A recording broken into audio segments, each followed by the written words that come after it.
Bonjour chers frères et sœurs en Christ, que la grâce, la paix et la miséricorde de notre Seigneur Jésus-Christ vous soit abondamment multiplié. Shalom et bienvenue dans cette nouvelle vidéo de 7 minutes de pain quotidien du 4, du 3, nous sommes le 3, du 3 octobre 2025. Nous poursuivons notre lecture dans le livre de Actes des Apôtres chapitre 8 et nous allons lire aujourd'hui le verset 5. Donc nous avons vu dans les 4 précédentes vidéos que les disciples en général ont été beaucoup persécutés après la mort d'Étienne, mais que à cause de cette persécution, ils se sont répandus, dispersés dans les contrées de la Judée et de la Samarie. Seuls les apôtres sont restés à Jérusalem, mais les disciples du Seigneur s'étant dispersés ont quand même continué à annoncer l'évangile, parce qu'en tant qu'enfants de Dieu, c'est notre devoir. C'est le devoir que le Seigneur nous a laissé à faire, annoncer l'évangile, répandre la bonne nouvelle de l'évangile. Et donc les persécutions et les difficultés ne doivent pas nous empêcher d'annoncer l'évangile du Seigneur, d'annoncer la bonne nouvelle de la parole. Et donc, on avait vu que cette persécution a été menée en chef par Saul. Saul qui persécutait l'église et jetait les femmes et les hommes, n'importe qui en prison. Instrument que Dieu utilisera plus tard.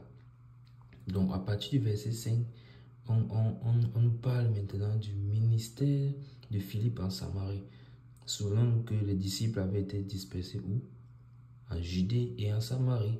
Donc ça nous signifie déjà ici que Philippe faisait partie des personnes qui se sont retrouvées en Samarie. Et en Samarie, donc il annonce l'évangile du Seigneur. Et voici donc ce qu'on veut nous enseigner en ce qui concerne la Samarie, en ce qui concerne ce que Philippe a fait là-bas. De la même manière que on avait mis le Saint-Esprit dans le chapitre 6 et 7 avait mis l'accent sur Étienne, homme parmi les 7 qui avaient été choisis pour partager le repas, la nourriture au table, se servir les bien-aimés. Il était rempli du Saint-Esprit et l'emphase a été mise sur lui et sur son œuvre. De la même manière, Philippe également ici, le Saint-Esprit va mettre l'emphase sur son œuvre, sur son ministère, parce qu'il a fait de grandes choses rempli du Saint-Esprit. Alors le verset 5 nous dit, Philippe étant descendu dans la ville de Samarie, il prêcha le Christ. Amen, amen, amen. Donc, ici, qu'est-ce que nous voyons? Philippe, je corrige d'abord rapidement, Philippe ne fait pas partie de ceux qui se sont réfugiés dans la Samarie, mais il est descendu après, un peu comme les apôtres le feront et l'ont fait à plusieurs reprises pour descendre et visiter les frères et voir comment est-ce qu'ils vont. Nous avons également vu ça dans la vidéo précédente, que les apôtres ont ce rôle-là de fortifier les frères, de les amener à rester sur le bon chemin, de garder la foi. Alors Philippe est descendu à Samarie et qu'est-ce qu'il faisait? Il prêchait le Christ. C'est-à-dire que même si les gens étaient là, les frères qui s'étaient réfugiés là-bas, il a prêché le Seigneur, il vient encore enseigner, il vient encore prêcher le Seigneur. Pourquoi? Parce que on n'est pas sûr qu'on va trouver les mêmes personnes. Et même si ce sont les mêmes personnes, la parole de Dieu nous dit que c'est bon d'entendre l'enseignement au moins 2 ou 3 reprises, cela est pour notre bien. Alors, peut-être d'autres personnes voulaient se décourager du Seigneur et qui avaient encouragé le Seigneur et qui avaient accepté le Seigneur. Et en venant maintenant, et Philippe en enseignant à nouveau, ça les ramène encore sur la bonne voie. Et qu'est-ce que nous voyons aussi, c'est que peu importe les circonstances, encore une fois de plus, annonçons la bonne nouvelle de l'évangile. Annonçons la bonne nouvelle de l'évangile. Parce que c'est ça qui sauve les âmes. Et si toi tu es en train d'écouter cette vidéo et que tu n'as pas encore donné ta vie au Seigneur, alors ça veut dire que ton âme n'est pas encore sauvée, ça veut dire que ton âme est encore perdue. Alors ne tarde plus. Et cela n'est pas difficile, il suffit juste que tu acceptes le Seigneur Jésus-Christ comme Seigneur et Sauveur de ta vie. Tu reconnais qu'il est venu à la croix il y a 2000 ans pour mourir pour tes péchés, pour que tu aies la vie éternelle.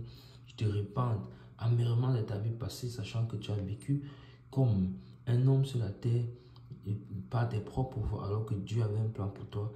Et tu te fais baptiser au nom du Seigneur Jésus-Christ. Voilà comment tu reçois le pardon de tes péchés et la vie éternelle. Alors, la promesse du Saint-Esprit est pour toi et le Seigneur peut t'utiliser de la même manière qu'il est en train d'utiliser les apôtres, de la même manière qu'il est en train d'utiliser les frères et sœurs dans la parole. Il peut également t'utiliser parce que la promesse du Saint-Esprit est pour tous, répandue pour tous, juifs comme non-juifs et pour toutes les nations également. Donc, voilà ce que le Seigneur Jésus-Christ enseigne aujourd'hui à travers ce petit verset. Philippe étant descendu à la ville de Samarie, il prêcha le Christ. Et qu'est-ce que ça nous enseigne également? Ça nous enseigne que l'évangile, c'est le Seigneur Jésus-Christ. L'évangile, c'est le Seigneur Jésus-Christ. Je vais encore me répéter, l'évangile, c'est le Seigneur Jésus-Christ. L'évangile, ce n'est pas viens dans mon assemblée, viens dans mon assemblée, viens chez nous, c'est comme ça. Non, non, non, non. L'évangile, c'est le Seigneur. On présente Christ, on présente la personne de Christ.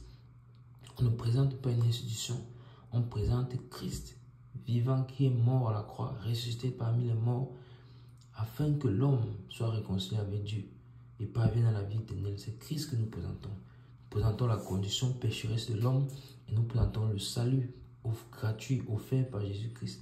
Voilà ce que c'est que l'évangile. Amen. Nous nous arrêtons là pour juste tout.